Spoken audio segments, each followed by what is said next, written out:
You're listening to the Boundless Enigma podcast with Sam Zins and Ryan Mulkentine. On this podcast, we dive into the mind, reality, and existence itself to provide you with boundless ideas and insights.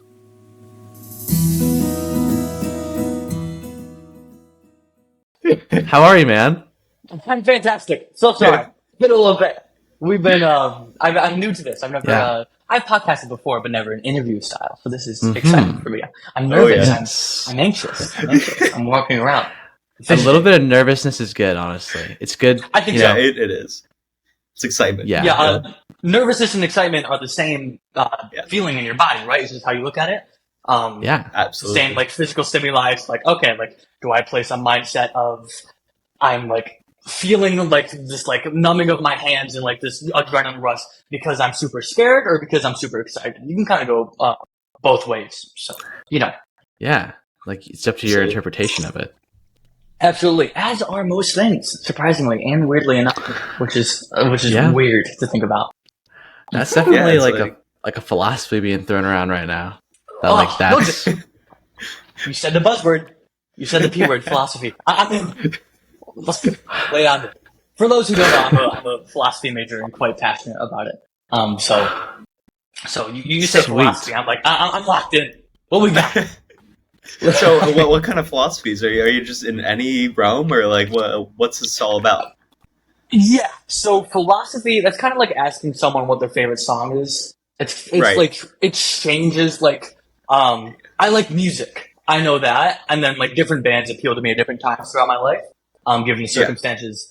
Same with philosophy. I love philosophy, and then the actual like individual people or ideas or idea systems change depending on the mood. This is also my gripe with people who say they just don't like philosophy. That to me is saying you don't like such a large. I don't like space. Like, what does that mean? Like, okay, like you don't have to like learning about neutron stars or whatever, but perhaps you like constellations. I don't know, whatever it is. But I adore philosophy. Currently, I haven't been reading too much of it actually. Been more on an inner journey, introspective. Okay. So awesome. What is that? What does that introspection like look like? What's that like? Are you coming to your own kind of like inner philosophies of like who you are and what you need in a way? Yes, most certainly. It is grounded in this like. Can I swear? You can say whatever you want, dude. Okay. I don't want to ruin your Google AdWords. No, whatever, man. It's about just trying to figure out like who the hell am I? Like what is it? Like I'm caught in this body. I seem to be this person. Why do I feel the things I do? And that to me often looks like various forms of self-talk. So that'll be either quite literally just journaling, either in my electronic journal or paper. That can look like self-talk through another friend. Ryan, I know you and I have kind of like gone on some long walks and like we kind of just bounce ideas back and forth and you have yourself reflected back at you. Or my favorite way is to like take a hot shower and then sit in the not a bath, but shower. Yes. Sit in the shower. It's a movie moment. It's beautiful. You just feel you're like, like it's that point in the movie where I need to figure shit out, and it works every time. And I'll do like voice memos, stuff like that. I wonder, do you think like you give yourself permission to figure things out in the shower? It's like you have like a mental like unlock when it's like, okay, sitting in the shower is where I'm going to like be able to tap into those answers. And so then in some way, like you create the space that you can get those answers that you're looking for. Like what if you truly believe that you could have that somewhere else, do you think you could have that somewhere else too?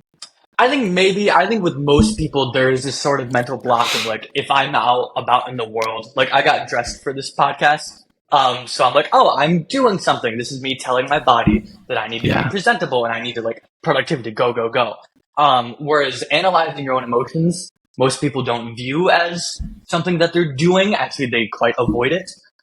So I think you do need to create these special environments, whether it is the shower, whether it is, late, like I'm a night owl, late at night. Also, like when the day's tasks are done, like when it's all quiet, you go, everything's done. I don't have to rush, I don't have to worry about all this other shit. Now it's just me and myself sitting in this room or in this shower or with a friend. Yeah. That's when everything you're truly feeling starts popping up, and that's where all the fun begins. Okay, Yeah. so it's like, sorry, continue, Ryan. Go Yes, ahead, Sam. Sam. Please, Sam. Speak. I was just, have you read Atomic Habits? Because it's what you just explained is exactly what he talks about in the book. Like having like specific places that you do specific things is how you can build good habits. Interesting. Yeah, because I read 7 Habits of Highly Effective People when I was 14, and that was mostly born out of insecurity, so I don't remember any of it. But I had a friend who read Atomic Habits. But no, that sounds like yeah, because a habit, it's really just a system in your brain. You need some sort of trigger, you need the practice of it, and then you need the reward of it. So it makes sense that an environment, a certain physical space, acts as that trigger. Like, that's why they say you shouldn't be on your phone in bed. Like, your bed should be a place for just sleeping. So therefore, it builds a subconscious habit. When I'm getting to bed, it's time to fall asleep. Instead of, it's time to, like, endlessly scroll TikTok into the void. But, you know. Yes. Right. But that's great that there's actually science behind it. That was just my own little rambunctious rambling. So, lovely. And now you hit it on the head. Let's go. That's one dub for the podcast. Oh, yeah. We were talking before that I was telling Sam that you like Alan Watts, or you used to listen to a lot of Alan Watts. But you also told me recently that in more recent months that you're kind of shifting your focus like away from kind of where you used to be focused of like a year or two ago, and now you're kind of like maybe in more like a more practical space. Yes. You know what I mean? I think with anyone into like self-help or philosophy, or this more like, let me examine who I am, and you have some semblance of history or the past, you can document how you've changed over time. I think everyone does this. I just don't know non-philosophy people. Yes, when I got into self-help when I was 14. It was born completely out of insecurity. It was like, hey, I want people to like me. I want to figure out how to become charismatic. Like, that was my whole thing. Like, for whatever reason, we can unpack that in therapy. 14 years old, I'm like, I need people to like me. And so I'm like, well, what's the best way to do that? And some people seek it through attention, this, that, and the other means. I started through learning how to be charismatic. Like, I read the book, How to Win Friends, Influence People, whatever. Took me like a year to ingrain those ideas, and then like 3 years to unlearn those ideas. We can go into that because it's an interesting topic. But so all throughout high school, it was me kind of building that kind of foundation into it. Once I got to college, my freshman year, cut short by COVID, so we just had the latter half of the year, the spring semester. Yes, very spiritual, very Alan Watts, very Ram Dass, very I am God's gift to humanity. How can I like give God's gift through me? Like, very lofty ideals. And that resulted. It was lovely for my spiritual life. It was lovely for me as a person. I was very happy. But it resulted in me putting myself and other people on pedestals. And there's a danger to that. Because pedestals you can fall off of. So I came into college with these very lofty notions coming out of quarantine. I want to be an extrovert. I want to talk to everyone. I want to be the Damon Demon, all that jazz. But then when you think so highly of yourself and you think so highly of other people, but at the end of the day, you're just human, everything comes crashing down. And so for the past 3 years, it almost felt like I reached a spiritual high. I reached a spiritual mountaintop, which is funny to say. I was 19. What do I know? But at least at the time, how it feels, I reached a little bit of the peak. And then have been slowly falling off the mountain for the past 3 years, getting some cuts and bruises along the way. But I think finally I've reached the floodplains, and this is quite nice now. Nice. That was a long answer to your question. I'm going to drink more coffee. Please. That's interesting. I think like when it comes to like that, like getting spiritual and like trying to like understand like the fundamental most basic truths, like the loftiest things, become the most ideal like version of yourself, and like identifying with like the divine in a way. It's like that. What you're saying is like you experienced like putting yourself on a pedestal that you were better because of that in a way. But but when you really look at like the spiritual path, or like the real spiritual truth, it's like what Ram Dass says. He says like it's all about becoming nobody. It's about like actually stripping away all of these like ego identities and like pretending to be this person, or like pretending to be like better or like more spiritual than anyone else.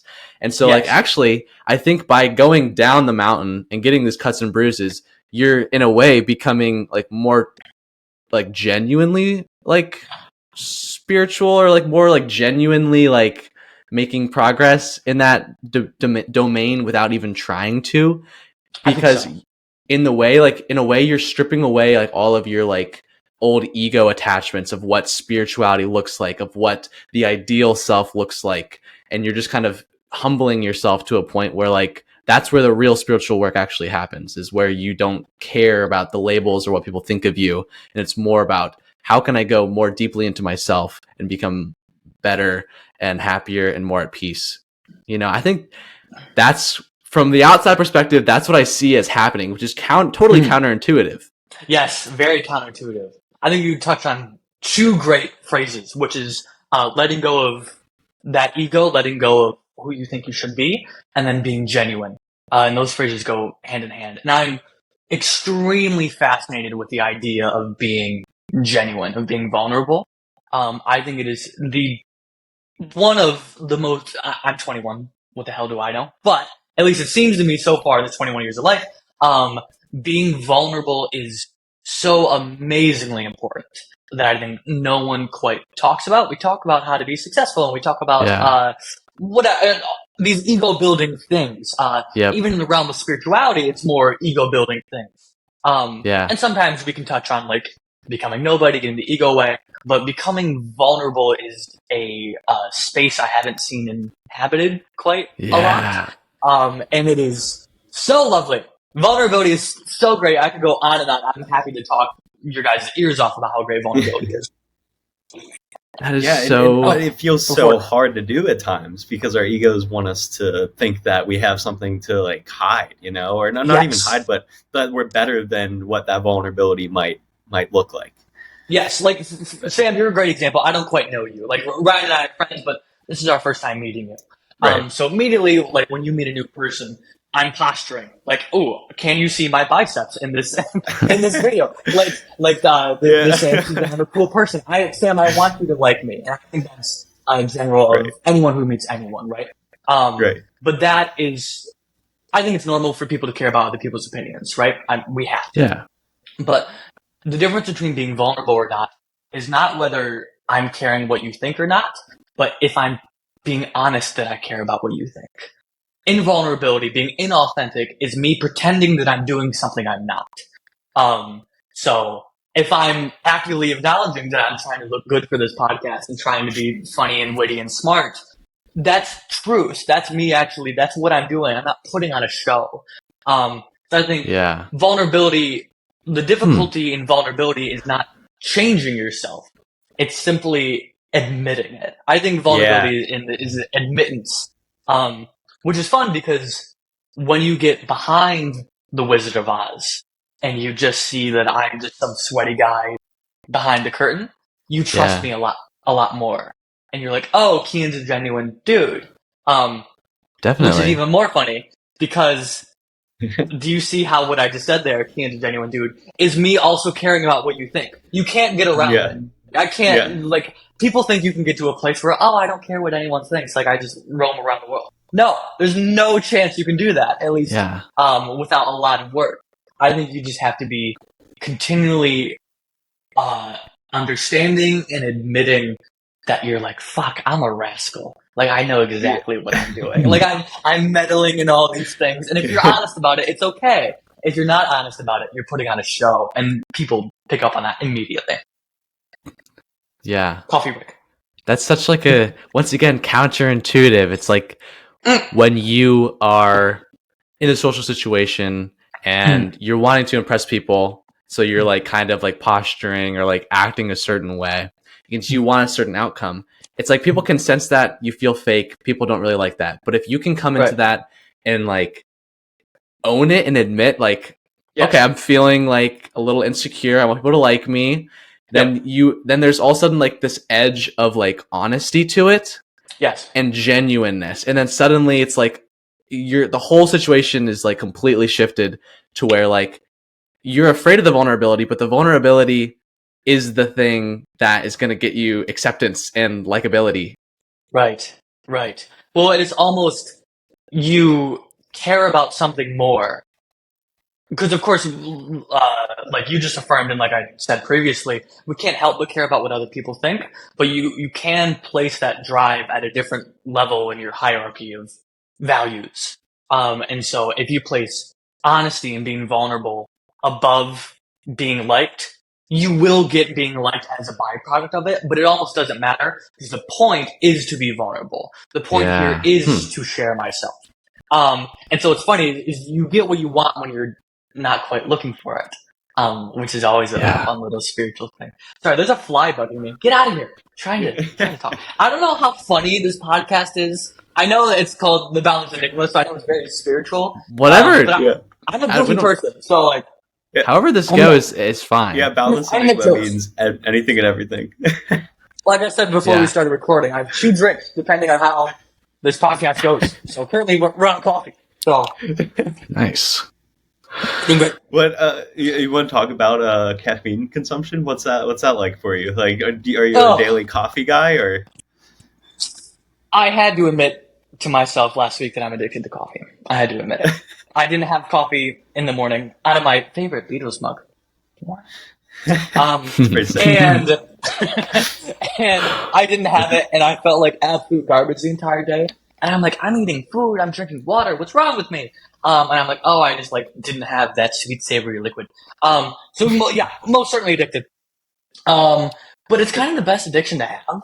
Like if you look at the roster of addictions, I'm like, okay, I'm not addicted to that. So this is okay. Yeah. I know. I think everyone needs their, if you're, what was it? Alan Watts was a drinker. You know what I mean? Yeah. And you talked about gurus who would like say these super high noble truths, but then like you'd see them like in the village and they'd be smoking. And you're like, what? I thought you were perfect. It's like, no, sometimes you need a little something to ground you. This is my problem when I came into college is that like, I want to spend Friday nights reading. And then people are like, who are you? Like, you can have some, you don't have to be afraid of having a little bit of an edge. As long as it's like kept within bounds and so whatever. So yeah, addicted to caffeine, probably. I only drink 1 cup a day, which I think is good. Like it's just morning. It's a pretty cheap habit. It makes me feel great. I see it as an absolute win. It seems like an absolute dub. I'd do it again. I'd become addicted again. Interesting. No, I think that's an interesting point. Like, if you can admit to it and you just like own the habit, it's almost like you can almost prevent yourself from getting into other bad habits. Like it's obviously not foolproof, but it's better to admit than not. Yes, you must. I mean, if that's the core tenet of. By admitting something, you're engaging in the core tenet of philosophy, which is know thyself. Mm-hmm. It doesn't say what to do with that. It just says to know thyself. So I think when you have continual self-knowledge, you can tap into that. Like, yeah, this is just who I am. This is what I do. It's also that self-knowledge is amazingly important for meeting people. Like freshman year of college, I like planted myself in the dining hall and I met like nearly everyone. And I'll still walk around and people will be like, hey, Kian, we had a conversation freshman year. And that was born out of a place of also like, you can only know other people if you know yourself. If you truly want to connect with another person, you need to be in tune with what your emotions are doing, with how you're a rascal and you're being mischievous and playing these games. Because if you meet someone like Sam and I, were talking about earlier. And if we're both just peacocking, we'll never really know each other. But if we can get behind that, and whether it's owning up to addictions, whether it's just talking about insecurities, whether it's me making sure I look good in this camera, it creates trust and it creates self-awareness, people, admittance. It all goes hand in hand. Okay, but what about? I have a little rebuttal here for you. Counterpoint. Let's do it. So, what if your own ideas of who you think you are and your own thoughts around your identity is actually the thing that's creating the peacocking? It's creating the wall between person and person. And what if when you're having a genuine connection, when you're fully and truly in the present moment, just connecting with another person's energy, without the thoughts of who am I, who is this person, and just having the connection itself entirely being present, I feel like that's when the most genuine stuff happens. It's not when you're like self-aware, it's when you're just being present. Yes, I'm really glad you brought that up. It's a good distinction. There's a quote where it's like, happiness always happens when I'm not there. As in, like, I'm the most happiest when I'm not present, when I'm not thinking of myself as a thing. Yeah. I'm like in a flow state, or I'm at a concert and I'm experiencing this euphoria of like not being in my own head. But then you kind of come back online later and go, oh shit, happiness, it happens when I'm not there. I agree. I do perhaps that continual self-admittance, it could be a habit, it could be a defense mechanism, but, I do think maybe a better word for it is just presence. And whether that's, and I agree, if you can get to the point where you're so present that you don't even have to check in on how you're doing, you're so in the moment, sensational. I'd almost say that vulnerability is a road to that place. It is like a preemptive, get the peacock out of the way, let me be myself, and then hopefully you can become engrossed in the conversation. So you're saying it's not the end goal.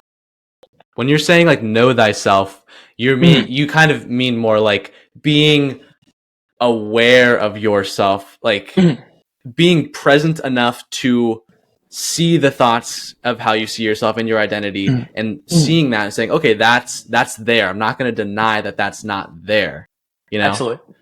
But then still then after acknowledging that, then trying to become present and vulnerable with whatever conversation.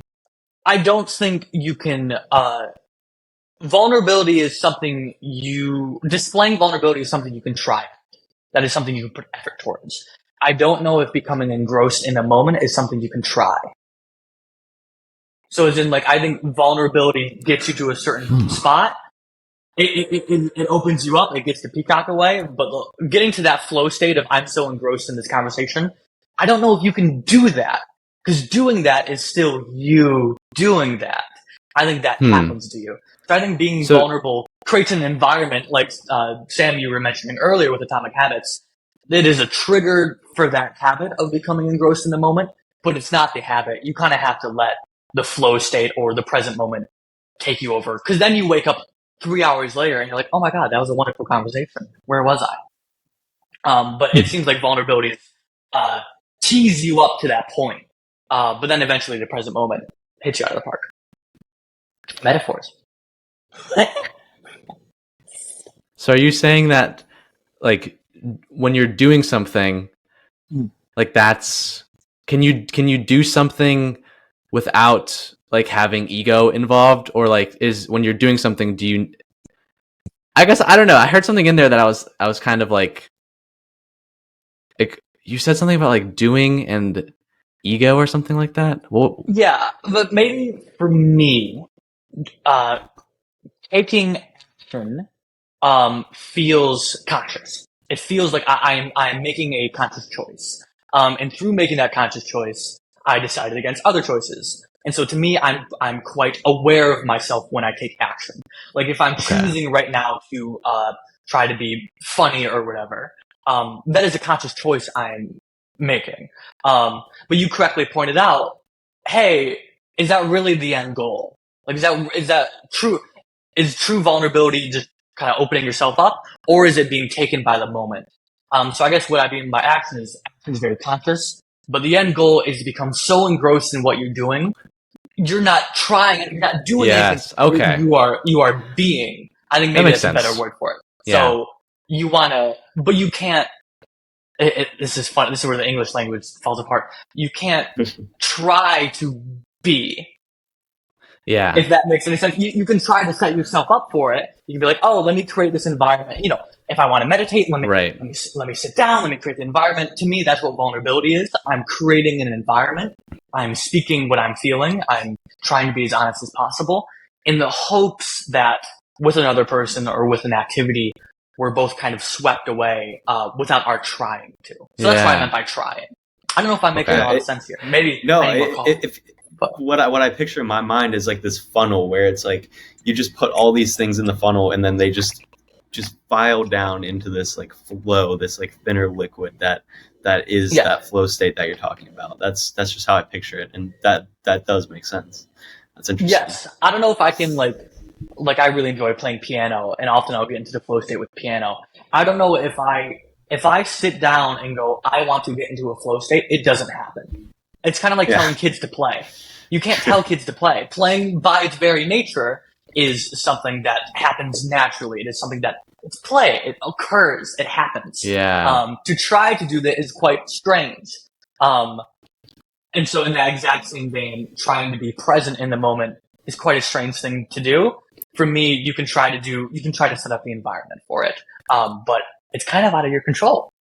You know, to forget yourself is, I mean, certainly, I bet you that's why people love getting inebriated. That is kind of a way to forget yourself. It is another way to be completely present. I have a very half-baked theory that all addictions try to get you to a place of forgetting yourself. Trying to get to that flow state. Oh my gosh, that's such an interesting thing. Like, literally, I just came up with it, but let's roll. No, like I think like what you've said is like been like talked about in other forms, like and like samadhi, the state of samadhi is like a Hindu word that means like when you are completely present without any thoughts, completely you see reality as it is, where you are. Time doesn't exist. You don't exist. Nothing exists except for what's happening right now. Right. And it's an extremely, extremely pleasurable state to be in. Yep. It's described as like complete bliss when you are in that state. And I think that's what everyone's trying to go for. I mean, that's what happens. That's what happens in orgasm. They call it, like the French call it the little death. Yes. Because yes. when you're in orgasm, you're in samadhi. Basically, you're not thinking anything. Your self-identity doesn't exist in that moment because you're just in the state of bliss in that moment. Right. Yeah, I mean, and it's the same. You can almost say that little death seems to be ubiquitous across heightened states. So, you know, you take a draw off a cigarette, you get that buzz. You get that, yes. Oh, it's the feelings go down. You take an edible, you get high. I'm so happy. All the blockages are gone. I'm just in the moment.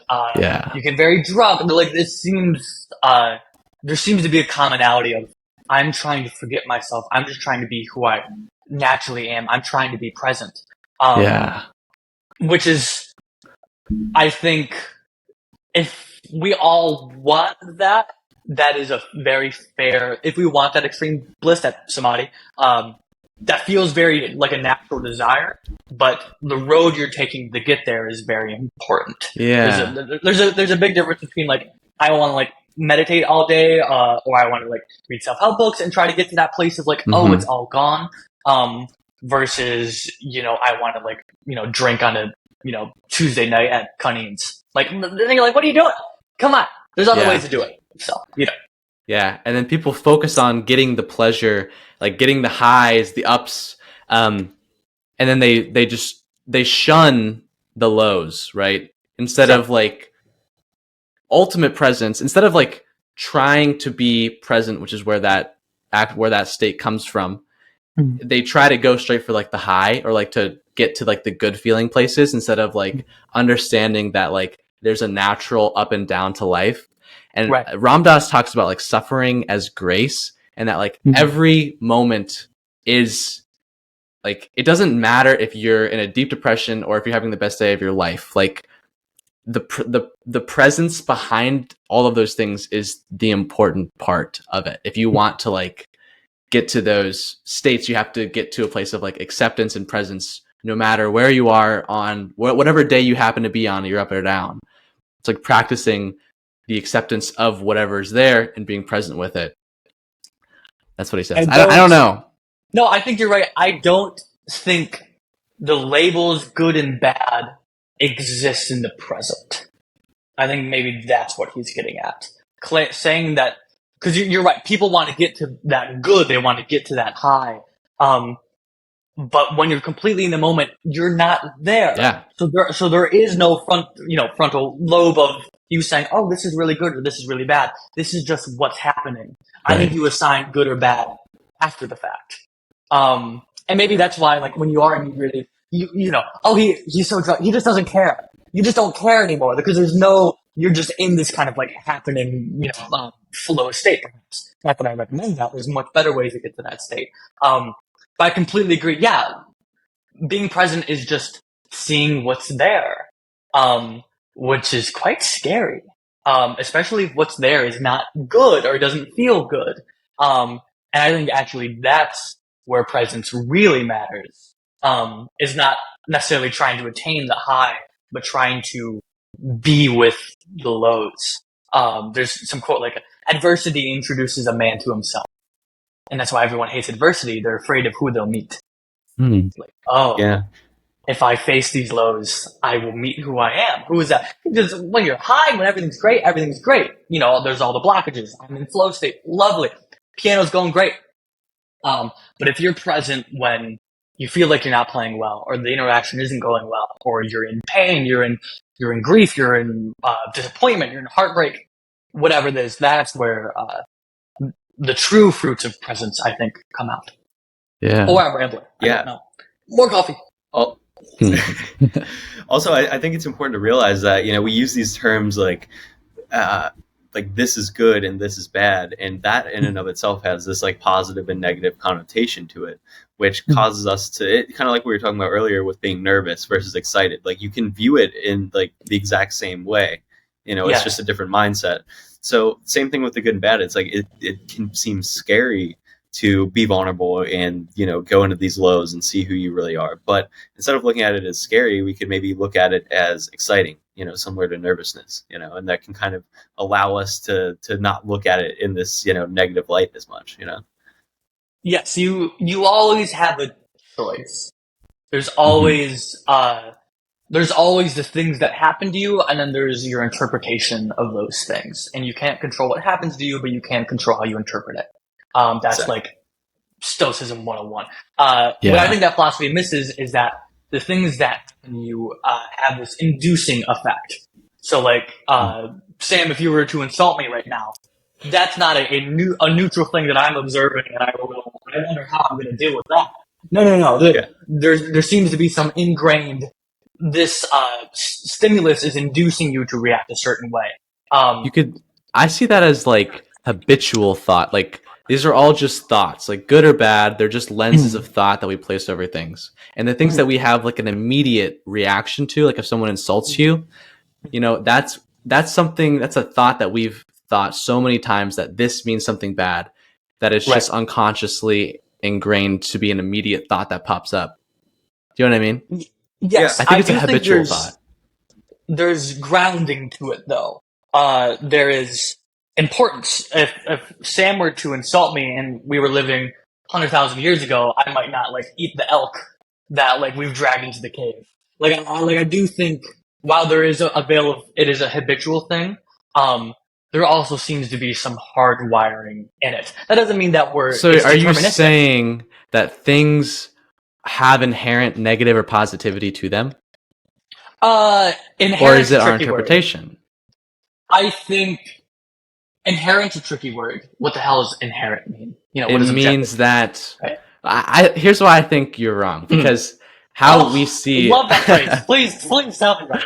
Because let's get to the idea of like murdering somebody. Oh, love it. Let's go.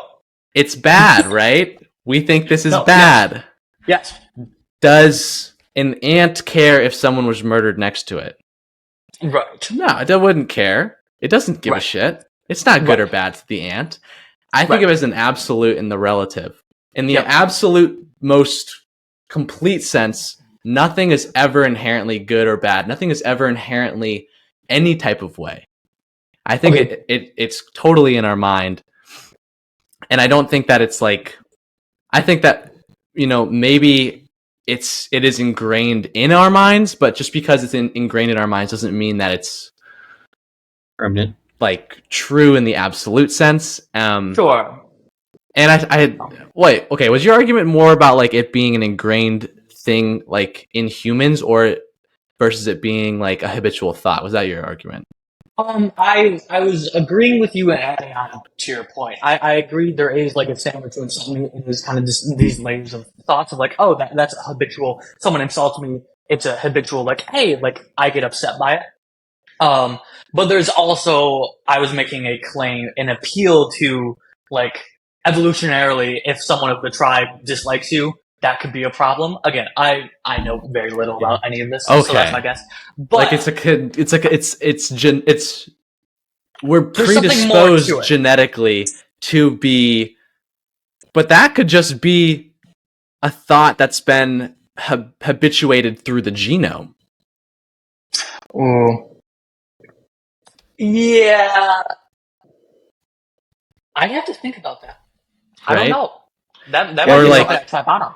Or think about like if you're mate selection, like the preference for a certain type of male or female. That's a thought that we have in our minds. It's a very immediate thought that's been ingrained in us through our genes, through a natural selection. But it's still going to be a thought layer. It's just very, very, you can view it. You can still detach from it and watch it, even if you don't have control over that particular thought. Huge catch. I agree with you in the sense of the absolute and the relative, right? Like most certainly, if something were happen, like a tree doesn't care. But I do want to make it an appeal to like this existentialist, like Heideggerian. We are beings in the world.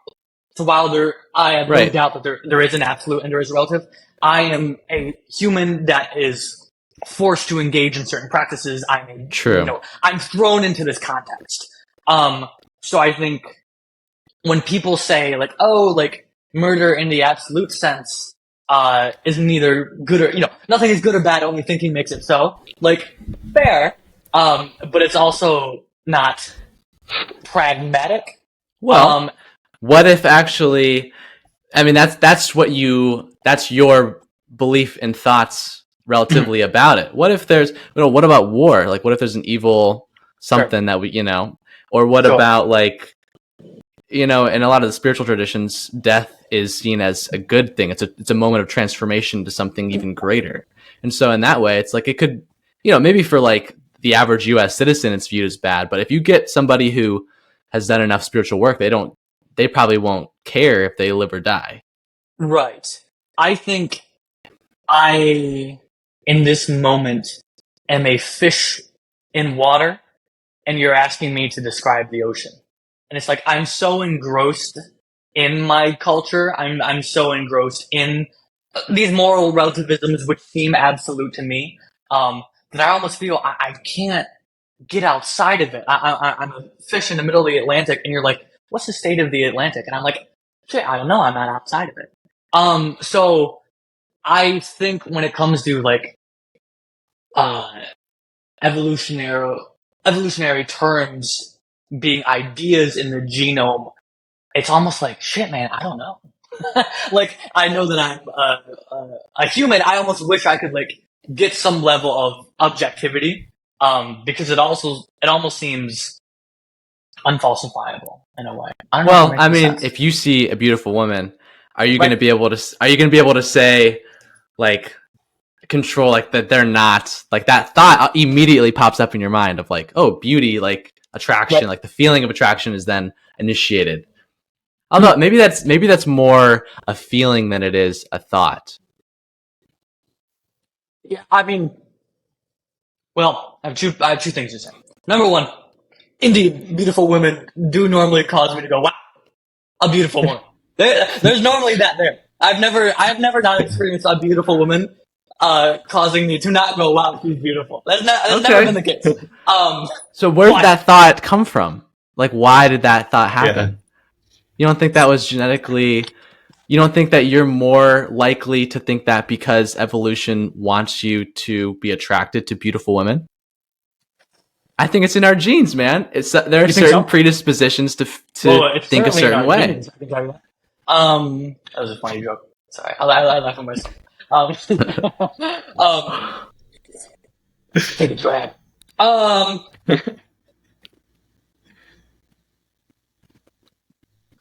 I saw a STEM major pickup line once that said, "Hey girl, are you hella case? Because I'd like to unzip your jeans." But jeans spelled Genes. It's very funny. You were making me think of it. Am I predisposed to think a beautiful woman is beautiful? Probably. Yes, you are, dude. Yeah, no doubt. Yeah, I don't know. I've never questioned it before. I suppose you only question things that feel bad. You know what I mean? Like if I see someone beautiful, that feels good. So I'm like, oh, so if something ain't broke, why fix it? So I suppose I've never given too much thought to like the science of attraction because it's never been a problem. Whereas like, are we predisposed to like dislike murder or not? Murder is obviously feels bad. So therefore, I think I've given it more thought. But Sam, what's your take here? You've been a little quiet here lately. Yeah, we've been touching on many topics. There's Ryan, bro, I don't know what we're talking about anymore. I don't know where. Honestly, I lost the thread. No, it's all. There are moments like where I'll be like arguing something, and halfway through I'll be like, "What was I even arguing?" What was this? All I know is I want to argue. So I will concoct some words. Let me sound intelligent. Right, please, Sam. This is what I got. So I can't help but beautiful women are beautiful. What do you think? The jury is in. Yes, I do. Yes. But okay. I can't help but to think of like, excuse me. Say you're in traffic and you get cut off. Like, how do you react to that? Do you react in this like negative, angry way, or do you just say like, oh, like that person must have something going on, or even if they don't have anything going on, that's what they're just doing their thing. Mm-hmm. And I feel like it's very similar in our reaction to, beautiful women. It's like, why do I think that this woman is beautiful? It's like, there's no rhyme or reason to it. It's just genetics, kind of like what Ryan was saying. Like, it's just kind of where we just have come from. And you can change that if you want. Like, if you want, like right now. You can change it. Like right now, the typical is, like. So is being gay a choice? The curve, Oh dear God! Is sexual attraction a choice? It's a tough question. Because then, if you say that it is, then you give permission. You're saying that homosexuality rehabilitation therapy has some merit. That's a if that's true. That's a slippery slope fallacy. Do you know what I'm saying? Do you see what I'm saying? It's a slippery though? slope, but it's a legit question, And I think these are the type of questions that are being avoided in today's society. And I'm not saying there's truth behind it or not, because I don't know. I haven't thought enough about it, but I think it's a very, very valid question there. Is the question? Does it boil down to, is attraction a choice, or is it an automatic thing that we don't have control over? That's the question, I think. I think that all stimuli are not created equal. Being attracted to a woman is quite different from being cut off in traffic. And I also think I agree. As humans, we have things to which we can exert control over through like this part of our brain. And there is many things we cannot exert control over, as in our subconscious, as in our genetics. I think it is a case-by-case basis, given the stimuli, what that proportion is. I think when it comes to cutting off in traffic, perhaps, like, ingrained in you could be like a, shouting swear words at them. But for traffic, it does seem like I can habitually get myself into a much better mindset. I can exert my free will over this stimuli and choose to interpret it in a certain manner. I don't think that necessarily leads to those very big questions of like, is homosexuality a choice? Like, no, I don't think so. And it's not those. You're comparing apples to oranges. They are still stimuli, but they come from such different places. Okay, and I don't think that I don't think that like people.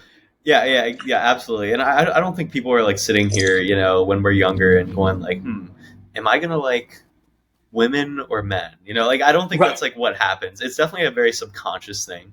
I tend to want to question the fact as to if it's possible that you can change your opinion on that. Because I feel like over the years, my attraction to women, the types of women I like, has definitely changed. Sure.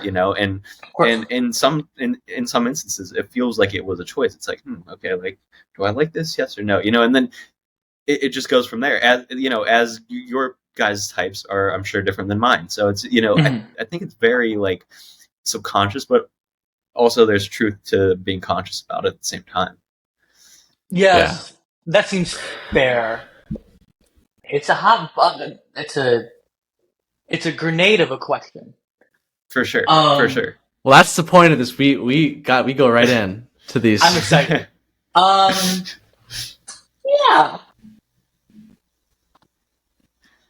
And I think if you ask this question to the wrong person, they would take it the wrong way, and they'd be like, "Oh yeah, it's totally a choice, like 100% a choice." Like, people need to go into whatever that psychotherapy is. Yeah, like you could take it that way, but I take it more so the way of like, in my opinion, like as of right now, I see it as potentially being a choice.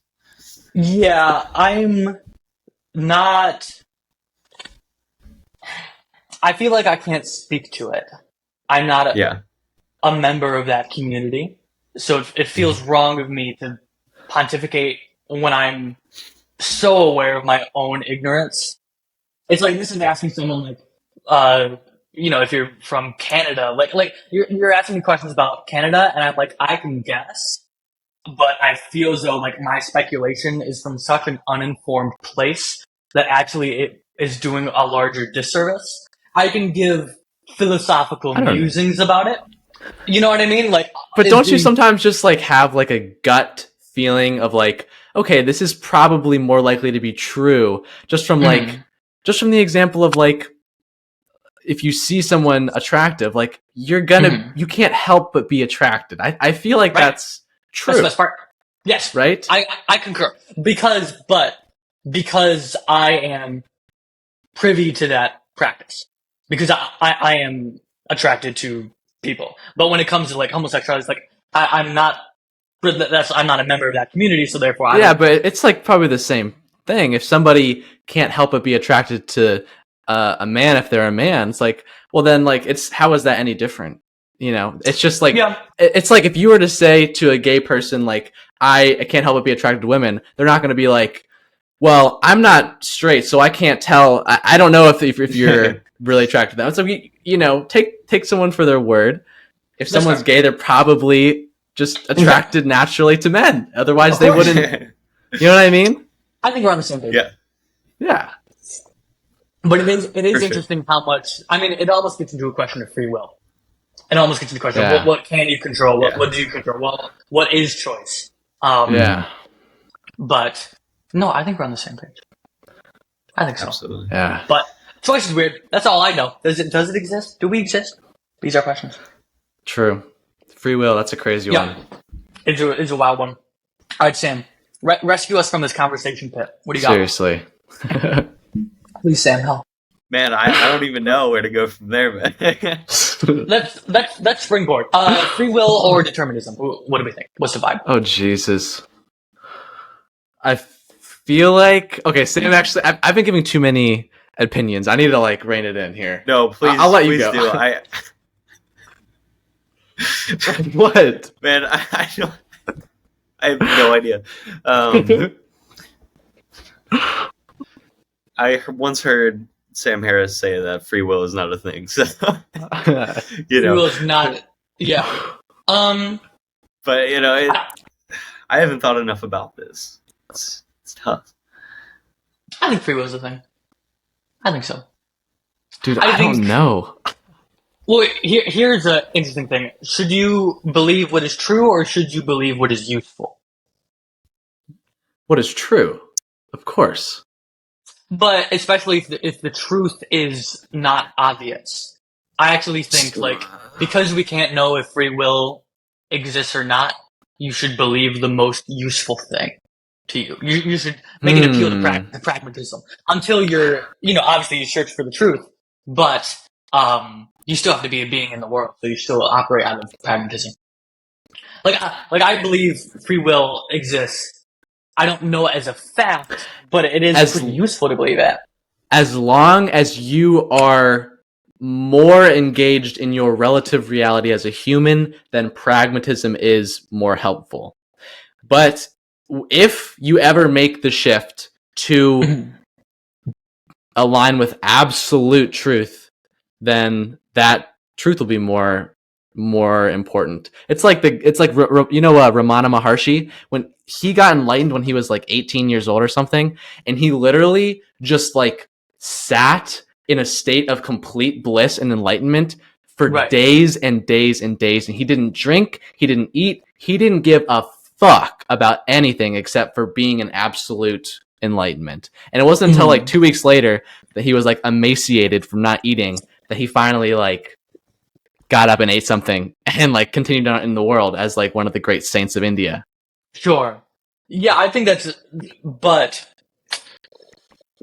for the majority of people, I for humans, what's practical is probably okay. Yes. I know, but I just value like absolute truth too much. I feel like.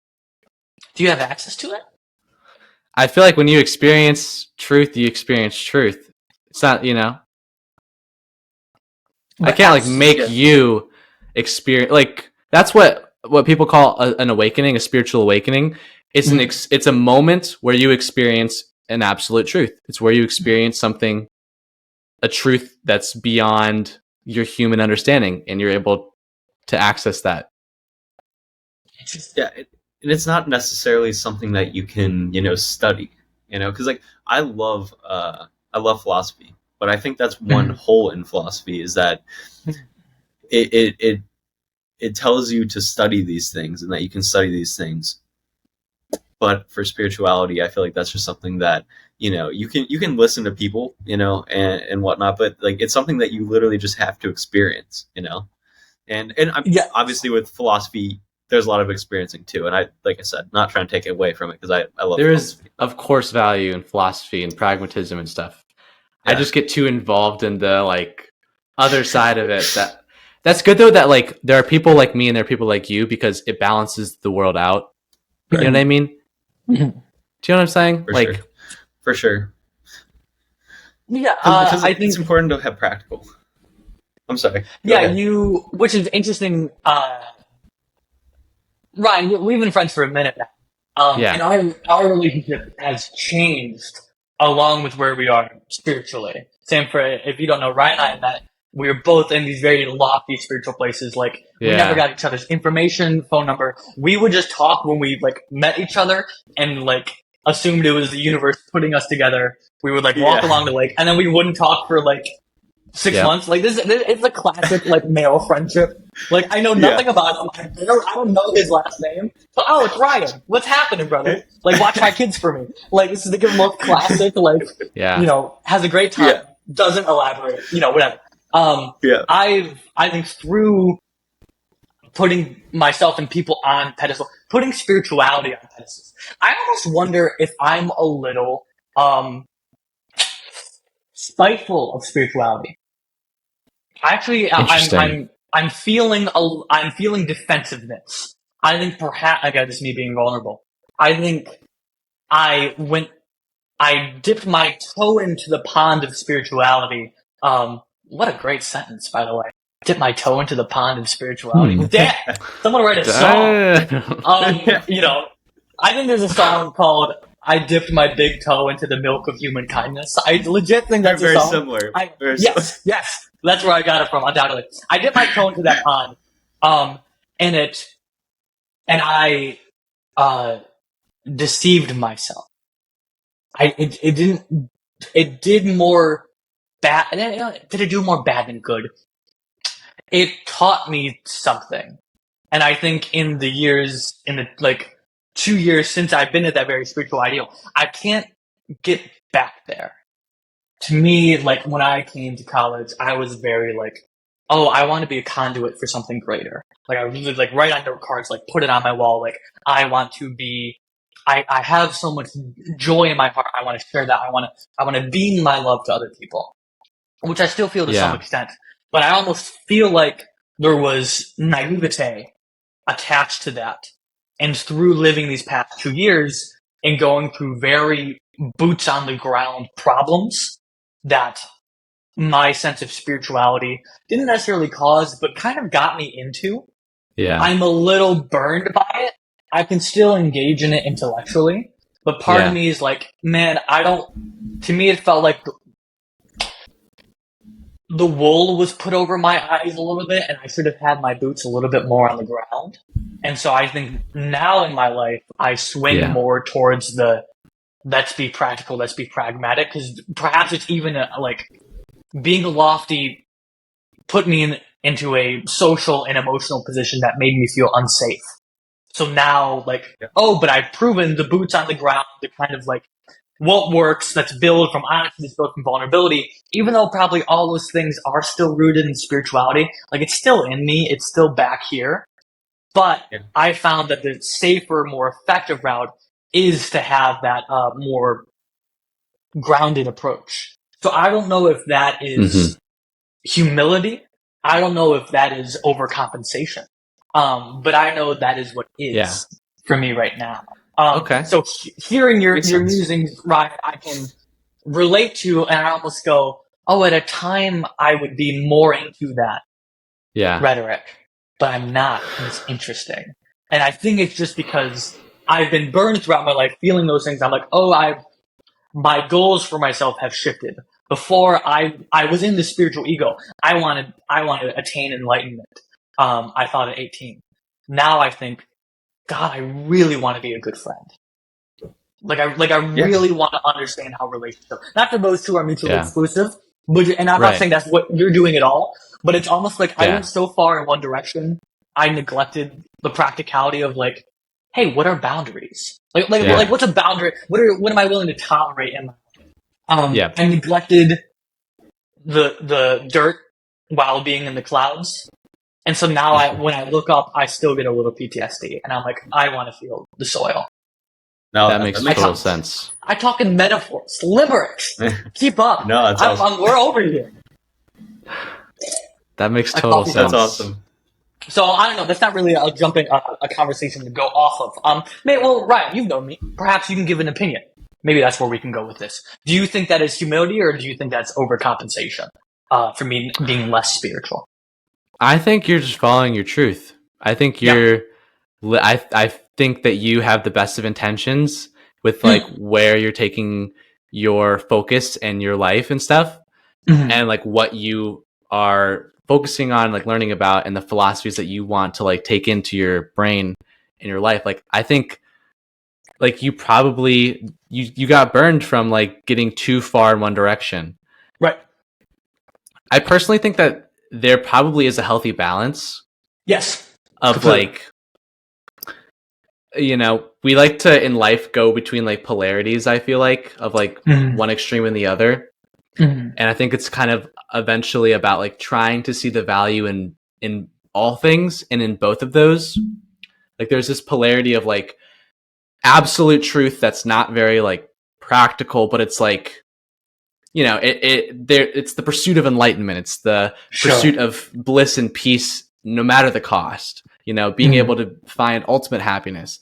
But it's not a very. You're right. It's not super practical for living a life as a human being. Right. And it can lead you astray. You know, but there's also like there's pain and suffering on this physical realm here, if you're completely shut off from that, if you're just completely living in this physical reality, like there's drawbacks to that too. And so like, can we approach suffering from a place where we can look from the absolute down, from a spiritual perspective, and say, this doesn't matter. And so in that way, I'm free. But in the same time, I'm a human being experiencing this suffering right now. And that is true too. And so like, keeping a balance of the spiritual and the physical, I guess. I that's what I am feeling is good. Like, yes, what do you think about that? Also, we should probably wrap up here in a few minutes. Sure. I know with myself, I can be quite a black and white thinker. So that does sound very correct. But being vulnerable and where I am, yes, I think we completely agree. For me, it is harder when you are in suffering.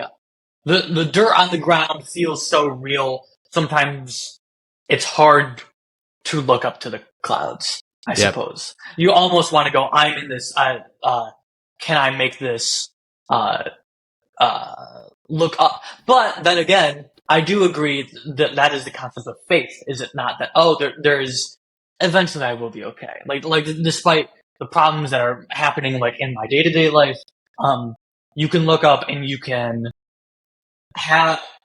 trust in something, whatever that something is. And I do think that is where spirituality is massively important, is when these kind of boots on the ground concepts, these philosophies, this very intellectual frontal lobe theories, it's Oppenheimer. Theory can only take you so far. Like, eventually it all falls away and you go, shit, maybe I just need to look up and I need to pray. Maybe I need to hope that this gets better. So I completely agree. There is a balance, and I think I'm still finding it. I'm sorry.